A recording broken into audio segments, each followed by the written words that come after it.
ہمارے چینل میں خوش آمدید۔ چلیں شروع کرتے ہیں آج کی کہانی۔ رات کا آخری پہر تھا، میں گہری نیند میں سو رہی تھی کہ تبھی میرے کمرے میں میرے گھر کی نوکرانی دوڑتے ہوئے آئی اور مجھے زور زور سے ہلانے لگی۔ کہنے لگی مالکن اٹھ جائیں، اس سے پہلے کہ دیر ہو جائے۔ میرا اس کی آواز پر آنکھیں کھلی۔ وہ بہت گھبرائی ہوئی تھی، اس کی قمیض بھی بازوؤں سے پھٹی ہوئی تھی، اس کی حالت ابتر تھی۔ وہ میرے گھر رہتی تھی، اس کی یہ حالت کس نے کر دی؟ میں نے اس سے پوچھا کہ تم کہاں سے آئی ہو اور یہ حالت کیسے ہو گئی؟ کہنے لگی مالکن بڑی مشکل سے مالک سے جان چھڑوا کر آئی ہوں، وہ تو آج بھوک کا بھیڑیا بنا ہوا ہے، مجھے کھانے کو دوڑ رہا تھا۔ مجھے اس کی باتوں پر حیرانی ہوئی۔ میں نے کہا تم ہوش میں تو ہو، تم کیا کہہ رہی ہو؟ کہنے لگی مالکن اگر آپ کو میری باتوں کا یقین نہیں آ رہا تو آپ میرے ساتھ چل کر خود ہی دیکھ لیں، آپ کو معلوم ہو جائے گا کہ آپ کا شوہر کیا کرتا پھر رہا ہے۔ رات کے اس پہر اس کی بات سن کر میں اس کے ساتھ باہر نکل آئی اور اس کے کمرے میں جانے لگی۔ جیسے ہی کمرے میں گئی تو میرے تو ہوش اڑ گئے۔ مجھے یوں لگا جیسے ساتوں آسمان میرے اوپر آ گرے ہوں، میرے پاؤں سے زمین کھسک گئی ہوں۔ میں بے یقینی سے اپنے شوہر کو دیکھ رہی تھی جس کے چہرے پر بالکل اطمینان تھا، اور اسے دیکھتے ہی میری نوکرانی خوفزدہ ہو کر میرے بازوؤں کے پیچھے چھپ گئی۔ کہنے لگی مالکن میں اس گھر میں محفوظ نہیں ہوں، آپ کا شوہر مجھے نوچ ڈالے گا۔ میرا شوہر بولا یہ جھوٹ بول رہی ہے، میں نے اسے چوری کرتے پکڑ لیا تھا، اسی وجہ سے یہ مجھ پر جھوٹا الزام لگا رہی ہے۔ لیکن میں اپنے شوہر کا جھکاؤ اس کی طرف کئی دنوں سے محسوس کر چکی تھی، اسی لیے میں نے بغیر لفظوں کا اعتبار کیے ایک تھپڑ اپنے شوہر کے چہرے پر جڑ دیا، اور مجھے افسوس ہونے لگا کہ میں اتنے سال اس شخص کے ساتھ گزار چکی ہوں جس کے دل میں اب بھی غیر عورتوں کے لیے ہی جگہ ہے۔ وہ مجھے غصے سے دیکھنے لگا، کہنے لگا کہ تمہاری اتنی اوقات کہ مجھے تھپڑ مار سکو، تم میرے ہی ٹکڑوں پر پل رہی ہو۔ میں نے کہا میں تمہارے حرام کے کھانے پر پل رہی ہوں، یہی میری بہت بڑی سزا ہے، اب تم کیا میں بھی تمہارے ساتھ نہیں رہنا چاہتی ہوں۔ وہ غصے سے میری طرف بڑھنے لگا، مجھے مارنے لگا۔ میں نے گھبرا کر اپنی آنکھیں کھول دیں، دیکھا تو میں اکیلی بستر پر تھی۔ میرے دل میں خوف سا بڑھنے لگا۔ اسی وقت میرا شوہر پانی کا گلاس لے کر اندر داخل ہوا۔ کہنے لگا کیا کرتی ہو، کمرے میں ایک گلاس پانی بھی بھر کر نہیں رکھ سکتی؟ میرا نام سمینہ ہے۔ ہمارے گھر کا ماحول بہت سخت تھا، میرے ابا مرحوم گھر میں ٹی وی تک نہیں رکھنے دیتے تھے، انہیں لگتا تھا کہ یہ چیزیں بچوں کو خراب کرتی ہیں۔ میری اماں بھی گھر میں نماز کا اہتمام کرتی تھی۔ ہم دونوں بہنیں پردے دار تھیں، پردے کے بغیر ہم نے گھر سے قدم باہر نہیں رکھا تھا۔ اسکول میں بھی ہم بڑی چادر کے ساتھ جایا کرتے تھے، چہرے کو چھپایا کرتے تھے۔ ہمارے خاندان میں غیر محرم کا گھرانہ اچھا نہیں سمجھا جاتا تھا، اس لیے ہمارے گھر میں ہمارے رشتہ داروں کا بھی آنا نہیں تھا، اور صرف عورتیں ہی گھر آیا کرتی تھیں۔ مرد حضرات ابا سے باہر یا مرد خانے میں ہی مل لیا کرتے تھے۔ اتنا اسلامی ماحول دیکھنے کے بعد ہم دونوں بہنوں کے اندر حیا رچی بسی تھی۔ کبھی اس نفس نے غلط طرف مائل ہی نہ کیا تھا۔ تب ہم بچے تھے، جو چیزیں والدین لے دیتے اسے خاموشی سے رکھ لیتے، اور جس چیز سے انکار کرتے اس کے بارے میں ہم کبھی سوال بھی نہیں کرتے تھے۔ میری اماں اس معاملے میں بے حد سخت تھیں، ہمیں فیشن کے مطابق کپڑے تک پہننے نہیں دیا کرتی تھی۔ وہ تنگ قمیضوں کو اچھا نہیں سمجھتی تھی، کبھی چھوٹی قمیض تک نہ سلوائی۔ ہم دونوں نے کھلے کپڑے پہنے تھے جس میں کپڑے نے ہمیں لپیٹ رکھا تھا۔ میری پھپھو اور دادی ہماری تربیت پر کافی خوش تھی اور کہتی تھی کہ ہمارے بھائی کی بیٹیاں کافی پردے دار ہیں۔ کسی ایسی دعوت میں بھی ہم نہیں جاتے تھے جہاں مرد ہو، اور نہ ہی مردوں کو گھر آنے دیتے تھے۔ اس معاملے میں ہماری بھابھی نے ہمیشہ سے اچھا کام کیا ہے۔ ہمارے گھر میں اسلامی ماحول ہی تھا، اسی لیے کبھی سیاست نہیں چلی تھی، رشتوں کے درمیان بھی محبت برقرار تھی۔ میرے ابا کی ایک ہی بہن تھی جو شادی شدہ تھی، اور ان کے آگے سے 3 بچے تھے۔ 2 بچے شادی شدہ تھے اور ایک چھوٹی بیٹی بھی کنواری تھی جس سے میری بہت اچھی بنتی تھی۔ ہم دونوں ایک دوسرے کی جان تھی۔ باہر تو کبھی میں نے سہیلی بنائی نہیں تھی، نہ ہی میری اماں بنانے دیتی تھی۔ وہ کہتی تھی کہ کیا معلوم کون لڑکی کس گھرانے سے ہے، تمہیں بھی اپنے ساتھ خراب ہی نہ کرتے، اسی لیے بہتر ہے کہ دوستی سے پرہیز ہی کرو۔ کوئی بات اگر اماں کہہ دیتی تو ہم کبھی اس کی مخالفت نہیں کرتے تھے، ہم ان کے فرما بردار بچے تھے۔ گھر میں ٹی وی نہ ہونے کے سبب کبھی تجسس بھی نہ ہوا کہ باہر کی دنیا کا اتا پتہ ہی نہیں تھا۔ گلی میں ہی اسکول تھا، اور اسکول کے بعد بڑی عمر ہوئی تو ابا نے مدرسے لگا دیا کبھی خراب ماحول دیکھا ہی نہیں تھا۔ اس محلے کی اتنی آزادانہ سوچ تھی، یہاں پر ہر کوئی شریف ہی تھا، ہر گھر کے مرد مسجد میں جایا کرتے تھے، یوں گھر کا ماحول بھی خراب نہیں ہوتا تھا، سب ایک دوسرے کے دکھ سکھ میں شریک ہوتے تھے۔ مجھے لگتا تھا کہ یہی دنیا ہے اور ایسی ہی دنیا ہونی چاہیے، لیکن اصل دنیا کی حقیقت پر آپ کو وقت آنے پر پتہ چلتی ہے۔ ہم دونوں بہنیں بہت خوبصورت تھیں، کوئی ہمیں دیکھتا تو دیکھتا ہی رہ جاتا۔ میری چھوٹی بہن کا رشتہ میرے ماموں زاد سے طے ہوا تھا، لیکن ان کی تب تک شادی نہیں ہوئی تھی جب تک میرا رشتہ نہ مل جاتا، اور میری اماں شروع ہی سے بیٹی کی حسرت رکھتی تھی، اور جب اب بیٹا نہ ہوا تو وہ چاہتی تھی کہ میرے لیے وہ گھر داماد ڈھونڈ لیں تاکہ گھر میں رہے، یا کوئی ایسا لڑکا جو ماں باپ کا خیال رکھے، ان کو اپنے والدین کی طرح سمجھے۔ ہمارے خاندان میں جلدی شادی کا رواج ہی تھا، ہمیں چھوٹی عمر سے ہی گھر کے سارے کام سکھا دیے گئے تھے۔ کہا جاتا تھا کہ پڑھائی کے ساتھ ساتھ یہ کام بھی ضروری ہیں، اس لیے ہمیں کبھی بھی لاڈ پیار میں اماں نے بگاڑا نہیں تھا۔ جیسے ہی میری عمر 20 سال ہوئی، ہمارے گھر میں میرے رشتے دیکھنے کی بات مزید بڑھ گئی۔ میری پھپھو اور دادی بھی ہمارے گھر آ کر سر جوڑ کر یہ گفتگو کرتی تھی۔ دن رات لڑکے کی تلاش جاری تھی، کوئی اچھا دیندار گھرانے کا لڑکا مل جاتا تو کیا ہی بات تھی۔ اوپر سے میری دادی کا کہنا تھا کہ لڑکا ایسا ہو کہ اکیلا ہی ہو، ورنہ ہماری بیٹی تو کبھی زیادہ لوگوں میں گئی ہی نہیں، یہ نہ ہو کہ وہاں پر دیکھ کر مسئلہ بن جائے۔ جبکہ میرے والدین بھی یہی چاہتے تھے، خاص کر میری اماں جو چاہتی تھی کہ انہیں داماد کے روپ میں بیٹا مل جائے، اور وہ اپنے اندر کی کمی کو پورا کرنا چاہتی تھی۔ لیکن میری دادی کہا کرتی تھی کہ جو کمی اللہ نے رکھ دی ہے وہ کوئی بھی پوری نہیں کر سکتا، کوئی ایسا ہو جس سے وہ اپنے دکھ سکھ بانٹ سکیں۔ یوں کئی رشتے دیکھے گئے، کئی انہیں گھرانے پسند نہ آئے، تو کہیں لڑکے والوں کی اتنی ڈیمانڈ ہوتی تھی کہ ہر بار رشتہ ختم ہو جاتا تھا۔ وہ لوگ ہمیں دیکھ کر ہی کہہ دیتے تھے کہ یہ پرانی سوچ کے لوگ ہیں اور ان لوگوں سے بھلا ہم کیا رشتہ کریں۔ ہمارے گھر میں ٹی وی تک نہیں تھا، جدید سہولتیں نہ تھیں، میرے اب کوئی ابا امیر کبیر انسان نہیں تھے، وہ حلال کی کماتے اور ہماری خواہشات بھی محدود تھی۔ سادہ زندگی گزار رہے تھے۔ پھر ایک روز میری اماں کہیں رشتہ دیکھنے گئی، وہ رشتہ دیکھ کر جب اماں گھر آئیں تو میری دادی پھپھو کا پہلی بار موڈ بگڑ چکا تھا۔ وہ دونوں لڑکے میں کیڑے نکال رہی تھی، جبکہ دور سے ہی ہر طرف اماں تو تعریفوں کے پل باندھ رہی تھی، کہنے لگیں کہ یہ لڑکا تو بالکل میری سوچ کے مطابق ہے، جبکہ میری دادی کہنے لگیں کہ مجھے تو اس میں زمانے کی عادات زیادہ لگتی ہیں۔ ایسے مرد پیٹ کے ہلکے ہوتے ہیں، ہر بات پر بنا منا جاتے ہیں، اور عورتوں میں زیادہ دلچسپی لیتے ہیں، اس لیے بہتر ہے کہ ہم یہاں سے انکار ہی کر دیں۔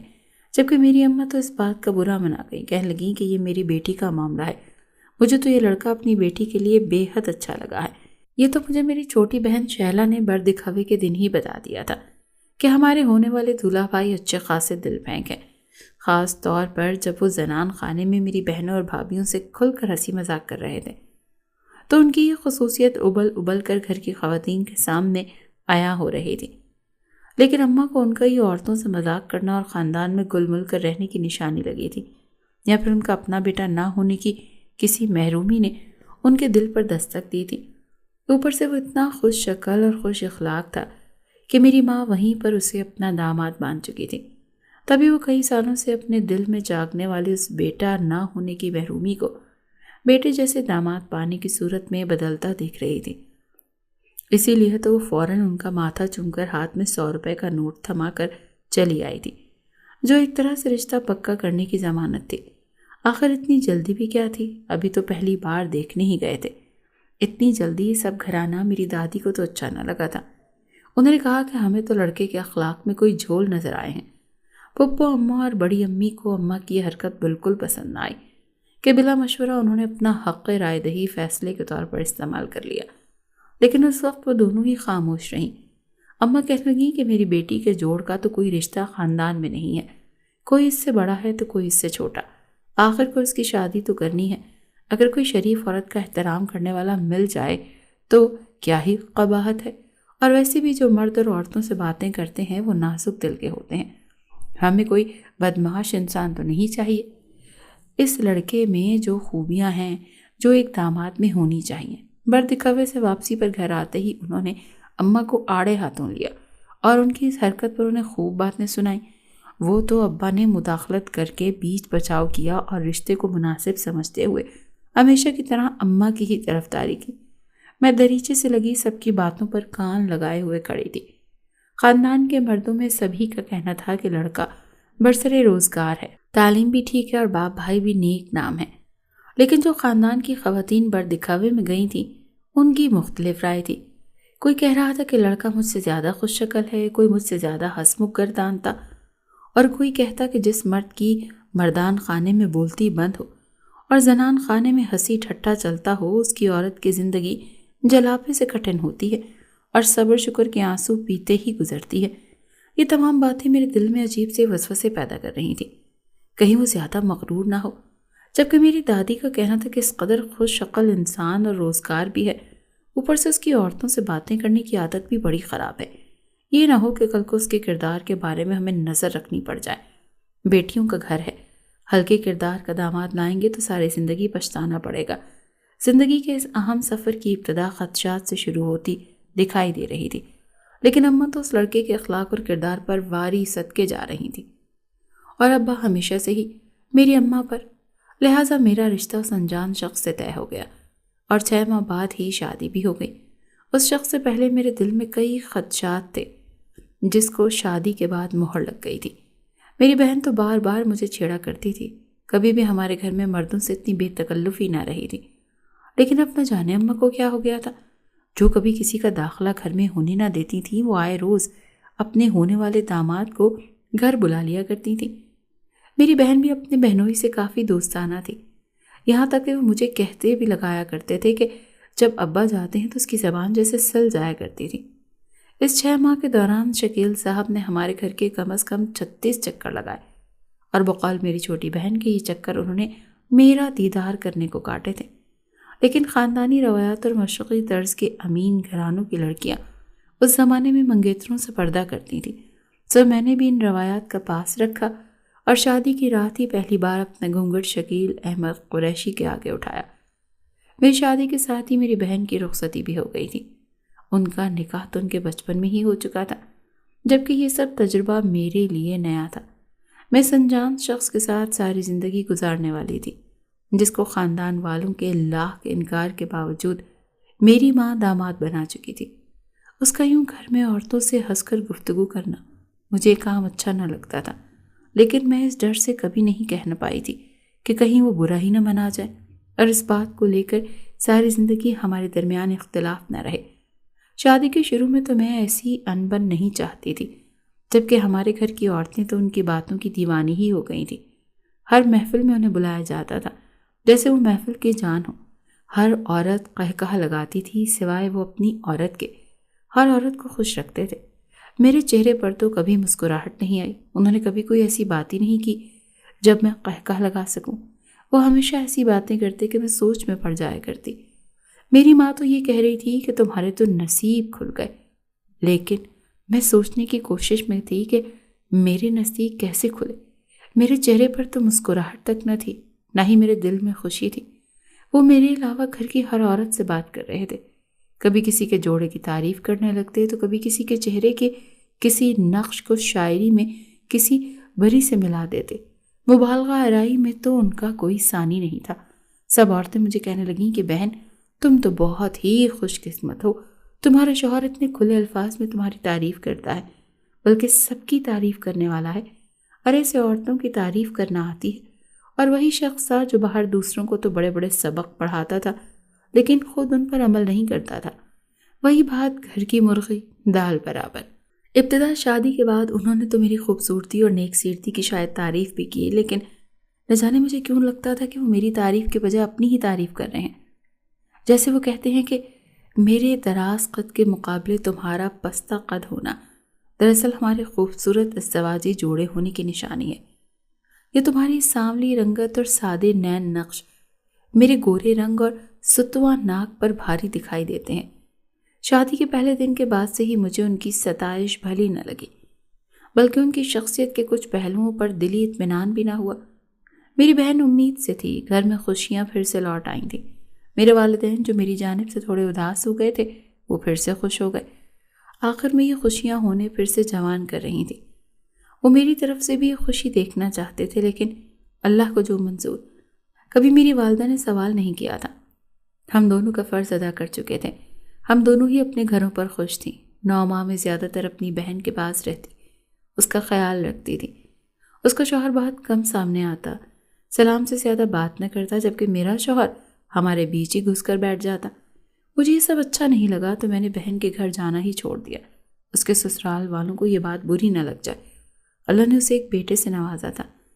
میں نے شوہر کو کہا کہ ہمیں بھی ڈاکٹرنی کو دکھانا چاہیے، کیا معلوم کیا مسئلہ ہے، تو انہوں نے منع کر دیا کہ ابھی وقت ہی کتنا ہوا ہے، مرد کا انتخاب کرتے ہیں، ان چیزوں کو نظر انداز نہیں کرنا چاہیے، اس کی یہ چھوٹی چھوٹی عادتیں بھی بڑی وجہ بن سکتی ہیں۔ اگر وہ شخص عورتوں میں بات کرنا پسند کرتا ہو تو میری دادی کے مطابق وہ بات سچی تھی کہ وہ عورتوں میں زیادہ دلچسپی لیتا ہے، لیکن گزرتے وقت کے ساتھ ساتھ میں بھی اس قسم کے جملوں کی عادی ہوتی گئی، اور ان کا میرا گھونگھٹ اٹھانا یا گرانا بھی رفتہ رفتہ ان کے لیے ایک جیسی بات ہوتی گئی۔ اب تقریباً ہماری شادی کے 20 سال گزر چکے تھے۔ ان کے منہ سے میں نے اپنے لیے محبت کی محدود جذبات یا اپنائیت کا ایک بھی لفظ محسوس نہیں کیا۔ میں اکثر سوچتی تھی کہ جب ایسا شادی کے ابتدائی دنوں میں نہ ہوا تو اتنا عرصہ گزر جانے کے بعد انہیں میری شکل میں کوئی کشش کہاں سے نظر آئے گی، یا انہیں میری کوئی ایسی ضرورت کہاں محسوس ہوگی۔ شاید یہی اپنائیت ہمارے درمیان نہ تھی، اسی کمی سے اب تک میری زمین بنجر تھی، اس پر ایک پودا تک نہ ہوگا۔ ہر محفل میں عورت سے مجھے کبھی کسی حکیم کا پتہ بتا رہی ہوتی تو کسی ڈاکٹر نے کا مشورہ دے رہی ہوتی۔ ان کے مطابق یہ ایک بہت بڑی وجہ تھی، مجھے کہنے لگتی کہ تم اس پیر بابا کے پاس جاؤ، تمہاری گود لازمی بھر جائے گی، جو ایک شوہر کو بیوی کی محبت میں محسوس ہوتی ہے۔ میں نے تو شاید شادی کے پہلے روز سے ہی ان کے منہ سے اپنے بجائے کسی عزیزہ کے دلکش نئے نقش کے قصیدے سنے، اور کبھی کبھی تو کسی دوشیزہ کی اداؤں اور ناز پرداریوں کا عملی مظاہرہ بھی اپنی آنکھوں سے دیکھا۔ وہ خود پسند انسان تھا اور ہمیشہ اپنی تعریف کرتا تھا، کہتا تھا کہ جب میں کالج کے زمانے میں پڑھا کرتا تھا تو کئی لڑکیاں میری دیوانی ہوا کرتی تھیں، کئی لڑکیوں نے تو خود ہی شادی کی دعوت دے ڈالی، لیکن نصیب تمہارے ساتھ ہی جڑا تھا۔ مجھے یہ سمجھ نہیں آتی تھی کہ اپنی یہ کہانیاں سنا کر پھر مجھ پر کیا ثابت کرنا چاہتے ہیں۔ میں شروع ہی سے ان کے ساتھ خوش نہیں تھی۔ ناخوشی کی وجہ بھی یہی تھی کہ میں نے کبھی ایسے مرد کو اپنی زندگی میں تجربہ نہ کیا تھا۔ میں تو گھر کی 4 دیواری میں رہنے والی ایک سادہ سی انسان تھی، لیکن دھیرے دھیرے مجھے زمانے کی سمجھ آ رہی تھی۔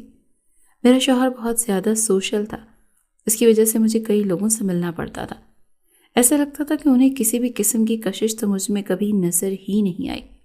ہاں، البتہ چہرے اور بدن کی کئی خامیاں گاہے گاہے بیان کر کے انہوں نے اس احساس کو جگائے رکھا کہ میں ان کے زاویہ نگاہ کے مرکز میں نہ سہی لیکن کسی کونے کھدرے میں ضرور پڑی ہوں، اور بیوی کی صورت میں میری ذات ان کی توجہ اپنی جانب کھینچنے کی کشش ضرور رکھتی ہے، چاہے یہ توجہ تنقیدی ہو یا تعمیری۔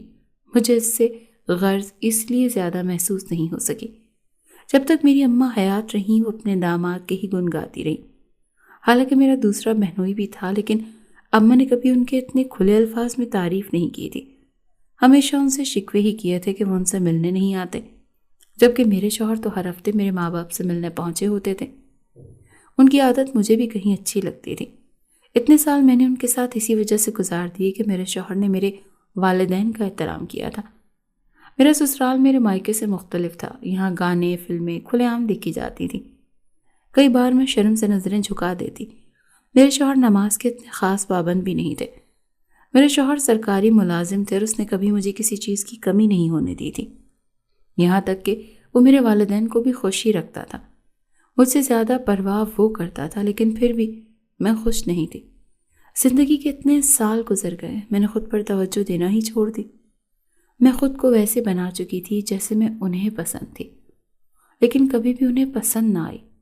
وہ ہر بار کبھی میری صورت کا مذاق بنا دیتے تو کبھی اپنے گورے ہونے پر فخر کرتے۔ وہ ایک خود پسند شخص تھے، اور رہی صحیح کسر وہ عورتیں پوری کر دیتی تھیں جو انہیں ہر محفل میں اہمیت دیتی تھیں اور اپنے مردوں کو چھوڑ کر ان سے باتیں کرتی تھیں، اپنے پہننے اوڑھنے میں ان کی رائے لیتی تھیں۔ مجھے لگتا کہ ہمارے گھر میں اسلامی ماحول ختم ہو چکا ہے۔ عورت کی جوانی اور خوبصورتی تب نکھر کر سامنے آتی ہے جب اس کا مرد اسے محبت سے دیکھے، اسے سراہے، اس کی تعریف کرے۔ خاص کر ہر محفل میں اگر میں ان کے ساتھ نہ جاتی تو ان کا نام لیا جاتا تھا۔ ہمیں کس چیز کی کمی نہ تھی۔ اتنے سال میں نے مہنگے سے مہنگا جوڑا پہنا، بڑی سے بڑی کار میں گھومی تھی اور ہر جگہ گئی تھی۔ امیر سے امیر لوگ دیکھے تھے، ہر جگہ ہر محفل میں انہیں پہچان دی جاتی تھی۔ دوسری عورتیں اس بات پر خوش ہوا کرتی تھی، لیکن میرے اندر کا خوف مجھے ایک پل سکون نہیں لینے دیتا تھا۔ ہماری شادی کو 20 سال میں سے ایک پل سکون سے نہ دیا تھا۔ ہر دن ہر رات یہی سوچ کر گزرتی تھی کہ کیا سوچ کر اللہ نے ہمارا جوڑا بنایا۔ میں انہیں اولاد نہ دے سکی۔ حقیقت میں انہوں نے کبھی اس بات کا مجھے تانا بھی نہیں دیا اور نہ ہی جتایا تھا۔ میں پہلے کئی بار ڈاکٹر کے پاس جاتی، وہاں علاج کروانے کی بھی کوشش کی، لیکن میرے شوہر کو ہمیشہ غصہ آ جاتا۔ کہنے لگتے کہ جب اللہ نے دینی ہوگی تو وہ دے دے گا، تم کیوں ان کے پاس جاتی ہو؟ یہ کچھ بھی سچ نہیں بتاتی ہیں، ان کے ہاتھ میں کچھ نہیں ہوتا۔ ان کی ہر بات پر عمل کرتے ہوئے میں بھی دوبارہ نہ گئی اور یہ حسرت دل میں ہی رہ گئی۔ اس دوران میرے والدین بھی چل بسے، وہ اس خواہش کو لے کر ہی دل میں چلے گئے۔ میری والدہ کو اس بات کا بڑا اطمینان تھا کہ میری اولاد نہ ہونے کے باوجود بھی ان کے داماد نے کبھی مجھے تانا نہیں دیا، ہمیشہ مجھے شہزادی بنا کر ہی رکھا۔ اب تو میری دادی اور پھپھو بھی ان کی بات سے سہمت تھی۔ میں کئی بار اپنے شوہر کو باہر غیر لڑکیوں کے ساتھ دیکھ چکی تھی۔ وہ ہر بار کہتے کہ یہ میرے ساتھ کام کرتی ہے۔ وہ آج تک بوڑھے نہیں ہوئے تھے، وہ اس گھنے درخت کی طرح تھے جس کے پتے ابھی بھی سبز تھے، جبکہ میں اس سوکھے پتے کی طرح تھی جہاں ساری اوپر کوئی پھل نہ لگا ہو۔ میرے شوہر کے والدین کا انتقال ہو گیا، اس کے بعد ہماری شادی ہوئی۔ وہ اکثر اپنے والدین کا ذکر کیا کرتے تھے اور کہا کرتے تھے کہ بغیر والدین کے بس وہ یوں ہی ہنس رہے ہیں، ہمیشہ ہر محفل کی جان رہے۔ وہ ہمیشہ ہر بات کرتے، مجھے اس بات کا احساس دلاتے کہ میں ان کی طرح لوگوں کا دل نہیں جیت سکتی اور نہ ہی محفل کی جان ہوں، بلکہ میں ایک عام صورت سی لڑکی ہوں۔ میں ان کے ساتھ جاتی ہوں تو لوگ مجھے عزت کی نگاہ سے دیکھتے ہیں، میرا حال چال پوچھتے ہیں، مجھے ویلیو دیتے ہیں۔ ان کے گھر کا ماحول ہمارے گھر سے زیادہ مختلف نہ تھا۔ والد صاحب ریٹائرڈ کلرک تھے اور والدہ محلے کے بچوں کو قرآن پڑھاتی تھی۔ گھر کا ماحول اتنا مذہبی تھا کہ میری ضد پر ٹی وی گھر میں اس وقت آیا جب میں فرسٹ ایئر میں پہنچ چکا تھا۔ اس پر بھی ابا کی نفرت کا یہ عالم تھا کہ رات کو وہ وقت مسجد میں گزارتے، جس دوران ہم ڈرامہ دیکھا کرتے تھے۔ ایسے ماحول میں نے BA کیا اور سرکاری دفاتر میں کلرک کی سیٹ پر اپلائی کر دیا۔ اللہ نے کرم کیا اور بغیر کسی سفارش کے مجھے نوکری مل گئی۔ شروع میں انہوں نے سختی سے ایمانداری کو اپنایا، لیکن جب دیکھا کہ ساری کی ساری تنخواہ ڈیوٹی پر لگ جاتی ہے تو مجھے مجبوراً ہاتھ کھولنا پڑا۔ اب میں رشوت بھی لیتا تھا اور کچھ رنگین مزاجی بھی طبیعت میں شامل ہو چکی تھی۔ میں نے کبھی ان کا یہ راز فاش نہ کیا کیونکہ اس میں بے عزتی تو میری ہی تھی۔ ہر رشتے کی طرح ہمارے درمیان میں کئی بار لڑائیاں ہوئی تھیں۔ ان لڑائیوں کی وجہ یہی تھی کہ مجھے عورتوں سے کھل کر بات کرنا پسند نہیں تھا، یہاں تک کہ کھل جانا کہ شرم و حیا باقی نہ رہے۔ آج کل زمانہ کتنا بدل چکا ہے۔ وہ نظر جو آپ پر چلنے والے لوگ تو نہ رہے تھے، بلکہ نظروں میں نظر ڈال کر رنگین مزاجی سے دیکھنے والے لوگ تھے۔ یہاں مرد اور عورت ہار پر ہاتھ مارتے، قہقہے لگاتے، جن کو کوئی برا نہیں سمجھتا تھا، جبکہ میرے شوہر مجھے کئی بار تنگ نظر ہونے کا طعنہ دے چکے تھے۔ کہنے لگے کہ تم میں ہے ہی کیا جو تم خود کو پارسا سمجھتی ہو؟ یہ شکل اگر تمہاری خوبصورت ہوتی میری طرح، تم اگر کماتی ہوتی تو میں دیکھ لیتا کہ کب تک تم یوں پارسائی کا ڈرامہ کرتی ہو۔ میں خاموشی سے مجرموں کی طرح کمرے سے نکل گئی اور دوسرے کمرے میں آ کر ہمیشہ کی طرح اپنی قسمت پر رونے لگی۔ جب بھی کوئی ایسی صورتحال ہوتی تو مجھے خود پر ہی غصہ آتا کہ زندگی کا اتنا طویل عرصہ گزرنے کے باوجود میں اپنے شوہر کے دل میں وہ مقام نہ بنا سکی اور نہ ہی ان کی زندگی میں اپنے لیے کوئی عزت حاصل کر سکی۔ رشتہ نبھانے والی مشرقی روایات کو لے کر میں عمر بھر ان سے خاموش محبت ہی کرتی رہی اور ان کی دھدکار اور بے توجہی کو اپنی خاموش ریاضت اور خدمت کر کے نہ جانے کیسے خود کو پتھر کا ایک بت بناتی چلی گئی جس پر ان کے کسی بھی رویے کا اثر نہیں ہوتا۔ میں ذہنی مریضہ بن گئی تھی۔ میں کبھی رو دیتی، شکایت کرتی، کئی بار رنگے ہاتھوں میں انہیں پکڑ چکی تھی۔ ان کا جھکاؤ میرے علاوہ باقی سب کی طرف زیادہ رہا تھا۔ مجھ پر تو کبھی انہوں نے توجہ ہی نہیں دی۔ ان کی رنگین طبیعت کے باعث میں اپنے گھر کے بچوں کو گھر نہ بلاتی کہ اگر میرے شوہر نے ان پر ٹھڑک جھاڑنا شروع کر دی تو میری کیا عزت رہ جائے گی؟ میں تو کسی کو منہ دکھانے کے قابل نہیں رہوں گی۔ اس وجہ سے میں کسی کو گھر پر دعوت نہیں دیتی تھی، جبکہ وہ لوگ سمجھتے تھے کہ مجھے دولت نے مغرور بنا دیا ہے۔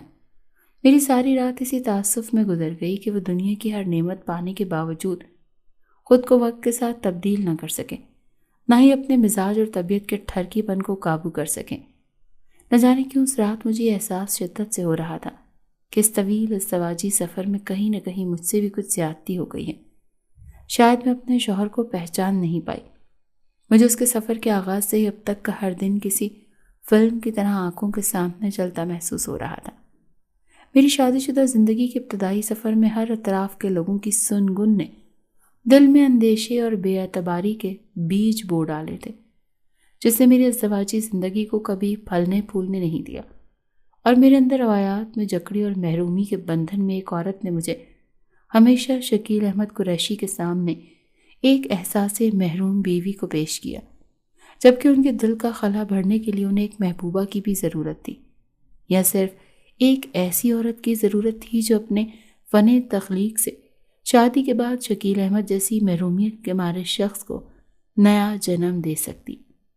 مجھے وہ ادائیں، وہ نخریں، وہ باتیں نہ جانے کیوں ساری عمر نہ آئیں، لیکن اب بہت دیر ہو چکی تھی مجھے یہ رشتہ سمجھنے میں بھی اور انہیں یہ تعلق سمجھانے میں بھی۔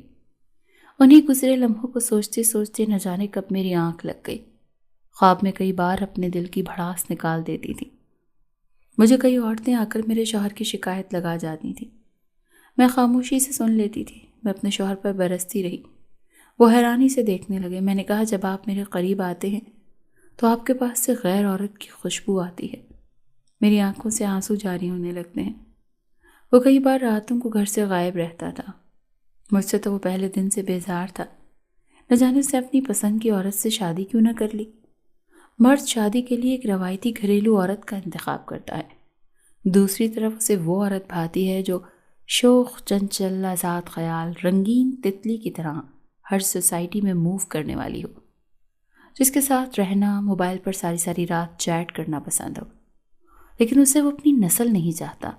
وہ اپنا بچہ اپنا نام روایتی بیوی سے چاہتا ہے، لیکن چاہت کے درجے پر دوسری عورت آتی ہے، اور جسے بیوی کا درجہ دیتا ہے اسے نہ تو اپنا وقت دیتا ہے اور نہ چاہت۔ اب نہ تو باپ کا سایہ تھا، نہ دعاؤں کا، استخاروں کا، دم درود اور صبر شکر کے ساتھ جو گزرتی ہے وہ دراصل زندگی نہیں ہوتی، فقط سمجھوتا ہوتا ہے۔ اور یہی اس سفر کا پہلا سچ ہے، اور یہ سمجھوتا نہ جانے کیوں خوشگوار زندگی کی تھیوری سمجھ لیا گیا ہے، اور اسے چورن بنا کر بیچنا نصب العین۔ ایک روایتی دقیانوسی عورت کو اتنی اہمیت اور وقت تو ملنا چاہیے کہ وہ خود کو گھر میں کام کرنے والی ملازمت سے ایک لیول اوپر سمجھے۔ بات تو صرف احساس کی ہے۔ ہمارے گھر میں پہلے بھی چھوٹی موٹی باتوں پر جھگڑے رہتے تھے، لیکن میں ہمیشہ خاموش ہو جایا کرتی تھی۔ لیکن اس مرتبہ میری زبان بھی کینچی کی طرح چلنے لگی تھی۔ ہمارے جھگڑے بڑھ گئے تھے۔ ہمارے گھر کے نوکر چاکر اس لڑائی کو دیکھتے آئے تھے۔ اب تو یہ معمول سا بن گیا تھا کہ ہفتے میں ایک بار ہم دونوں کی لڑائی ضرور ہوتی تھی۔ میں نے کچھ عرصہ پہلے ایک ضرورت مند لڑکی کو رکھا تھا جو پردے کی کافی حامی تھی۔ میری نوکرانی ہر وقت گھر میں بھی برقع پہن کر رکھتی تھی۔ مجبوری کے تحت وہ گھر سے کمانے نکلی تھی۔ اس کو پردے میں تھی، گھر مجھے اس پر فخر محسوس ہوتا تھا، لیکن گرمی کی وجہ سے سارا دن پردے میں رہنا اس کے لیے مشکل تھا۔ ویسے کئی بار کہہ چکی تھی کہ تم گھر کے باہر پردہ کیا کرو، گھر کے اندر کوئی بھی مرد نہیں ہوتا۔ میرا شوہر بھی شام کو گھر آتا، اسی لیے تم بغیر پردے کی بھی تو گھوم سکتی ہو۔ سارا دن پردے میں رہ کر تمہیں گرمی نہیں لگتی ہوگی؟ تو وہ گھبرا جاتی، میری بات کو اگنور کر دیا کرتی۔ میں نے بھی کبھی اسے فورس نہیں کیا، لیکن ایک روز بہت زیادہ گرمی تھی، اے سی میں بھی سکون نہیں مل رہا تھا اور وہ برقع پہنے گھوم رہی تھی۔ اس لیے میں نے اس سے کہا کہ تم برقع اتار دو، تو وہ گھبرا گئی، کہنے لگی مالکن میں یہ نہیں کر سکتی۔ میں اسے منع کرتی تو کہتی صاحب جی مجھے غلط نظروں سے دیکھتے ہیں۔ اس کی بات سے مجھے دھچکا سا لگا، لیکن اس کی بات میں سچائی تھی۔ مجھے نہیں معلوم تھا کہ گھر کے باہر دکھنے والا شخص اب اپنے ہی گھر میں اپنے ہی نوکروں پر نظر رکھے گا۔ یہ سنتے ہی میں چپ ہو جاتی، کیونکہ میں نے خود بھی شوہر کو نوکرانی کے پاس جاتے دیکھا تھا۔ اس کا جھکاؤ اس نوکرانی کی طرف تھا۔ وہ بیچاری تو کم عمر تھی، مجبور تھی۔ میں نے فیصلہ کر لیا تھا کہ میں اس کے ساتھ کچھ برا ہونے نہیں دوں گی۔ میں نے اس سے کہا کہ تم گھبراؤ نہیں، نہ تو میرا مائکہ ہے اور نہ ہی میں کسی کے گھر جاتی ہوں۔ میں تو یہیں رہتی ہوں، اور میرے ہوتے ہوئے تمہارا مالک تمہارا کچھ نہیں بگاڑ سکتا۔ وہ صرف تمہیں ڈرا رہا ہے، ورنہ میرے ہوتے ہوئے کچھ ایسا ویسا نہیں کرے گا۔ مجھے نہیں معلوم تھا کہ وہ میری باتوں سے کتنا مطمئن ہوئی۔ کئی دن خاموشی سے گزر گئے۔ وہ رات کو گھر آتا اور اس کے سونے کے بعد ہی میں سویا کرتی تھی۔ کئی بار تو مجھے ڈراؤنے خواب بھی آ چکے تھے، جس میں وہ لڑکی مجھے بلانے آتی تھی، کہتی ہے کہ مالکن میری جان بچا لو، میری جان اس بھیڑیے سے بچا لو۔ میں دیکھتی ہوں کہ میرا شوہر اس کے ساتھ غلط کر رہا ہوتا ہے۔ میں گھبرا کر اٹھ جایا کرتی تھی۔ میرا شوہر کبھی نوکروں کے لیے کپڑے نہیں لایا تھا، لیکن اپنا جانے کیا بات تھی، میں نوکروں کے لیے کپڑے لاتا تھا۔ کہتا تھا کہ نوکر بھی انسان ہوتے ہیں۔ میں سب سمجھ رہی تھی کہ آخر کو وہ اس لڑکی کے لیے کپڑے لانا چاہتا ہے، لیکن میں اس سے کوئی بھی سوال نہ کروں، تو اسی لیے اس نے سب کے کپڑے لیے۔ ایک صبح میرے شوہر جیسے ہی گھر سے نکلے، وہ عورت میرے پاس آ کر کہنے لگی، مالکن آپ کی میں شکر گزار ہوں کہ آپ نے اتنا عرصہ مجھ سے حفاظت سے اس گھر میں رکھا، لیکن میں کل ہی یہ نوکری چھوڑ رہی ہوں۔ میں نے کہا، کیا تم اپنے مالک کی وجہ سے یہ نوکری چھوڑ رہی ہو؟ اس نے تمہیں دوبارہ تنگ کیا ہے کیا؟ کہنے لگی، نہیں مالکن، بس میرے ابا نے مجھے واپس بلا لیا ہے۔ میں خوش تھی کہ چلو وہ اپنے گھر واپس جا رہی ہیں۔ میں بھی اس کی حفاظت کرتی اب تھک چکی تھی۔ دن رات ڈر لگا رہتا تھا، اب تو وہ خوابوں میں بھی آنے لگی تھی۔ اسی دن میرا شوہر جلدی گھر آیا تو غصے سے چلانے لگا۔ مجھ سے پوچھا، نوکرانی کہاں ہے؟ میں بہت زیادہ ڈر گئی۔ میں نے کہا کہ ایسا کیا کر دیا، تم اس کو ڈھونڈتے پھر رہے ہو؟ کہنے لگا، پہلے اسے ٹھیک کروں گا پھر تمہیں ٹھیک کروں گا۔ میں نے اسے بتا دیا کہ وہ غسل خانہ دھو رہی ہے، تو شوہر بولا، اگر میرا شک صحیح نکلا تو وہ نوکرانی کے ساتھ تجھے بھی طلاق دے کر گھر سے نکال دوں گا۔ میں گھبرا کر رونے لگی۔ مجھے نہیں معلوم کہ آخر کیا ماجرا ہے۔ صبح تو وہ ٹھیک ٹھاک گھر سے نکلے تھے اور باتیں بھی کر رہے تھے۔ ہمارا رات باہر کھانے کا پروگرام بھی تھا۔ اچانک انہیں کیا ہو گیا کہ بات طلاق تک جا پہنچی؟ پہلے تو کبھی ہمارے ساتھ ایسے مسائل نہیں ہوئے۔ وہ غصہ بھی ہوتے تو گھر سے نکل جاتے، رات باہر رہ لیتے اور صبح واپس گھر آ جایا کرتے تھے، لیکن اب وہ یوں نوکرانیوں پر اتنا غصہ تھے، اور نوکرانی بھی تو یہاں سے جانے کی باتیں کر رہی تھی۔ میں ڈر گئی۔ شوہر نے غصے سے غسل خانے کا دروازہ کھولا تو میری جان نکل گئی۔ میں زمین پر گر گئی، کیونکہ وہ لڑکی میرے شوہر کا کالا پتلا لیے اس کو جلانے کی کوشش کر رہی تھی۔ میں نے حیرانگی سے اس کی جانب دیکھا۔ اس کی آنکھیں سرخ ہو چکی تھی اور وہ دائرے میں بیٹھی آگ جلا رہی تھی، پھر شوہر کے کپڑوں میں کچھ پڑھ کر پھونک رہی تھی۔ میں نے تو اس پر اندھا اعتماد کیا، مجھے کیا پتا کہ وہ یہ گل گلانے والی ہیں۔ مجھے جب ہوش آیا تو میرے شوہر میرے سرہانے بیٹھے تھے۔ کہنے لگے، وہ کالا جادو کرتی تھی اور یہاں بھی ایک منصوبے کے تحت آئی تھی، تمہارے دل میں میرے لیے شک ڈالنے آئی تھی۔ میرا شوہر فکر مند سب مجھے دیکھ رہا تھا۔ کہنے لگا، تم ٹھیک تو ہو؟ کہیں اس لڑکی نے جادو کر کے تمہیں مجھ سے دور تو نہیں کر دیا؟ میرے شوہر کی آنکھوں میں میرے لیے فکر تھی، ایک ندامت تھی۔ وہ میرا ہاتھ پکڑے بار بار مجھ سے میری خیریت معلوم کر رہا تھا۔ کونے میں کھڑی وہ لڑکی خوف کی وجہ سے کانپ رہی تھی۔ ابھی وہ اس کھیل میں ماہر کھلاڑی نہ تھی، گناہ کی دنیا میں اس کا یہ پہلا قدم تھا۔ کیسی لڑکی تھی؟ دولت کی خاطر ایمان کو پیش ڈالنے والی تھی۔ میں تو اس کے پردہ کرنے اور اس کے خلاف سے اس قدر متاثر تھی۔ میں تو یہ سمجھی تھی کہ وہ اللہ کی نیک بندی ہے۔ مجھے کیا معلوم تھا کہ یہاں ہر چیز میں چھپا ایک سانپ ہے۔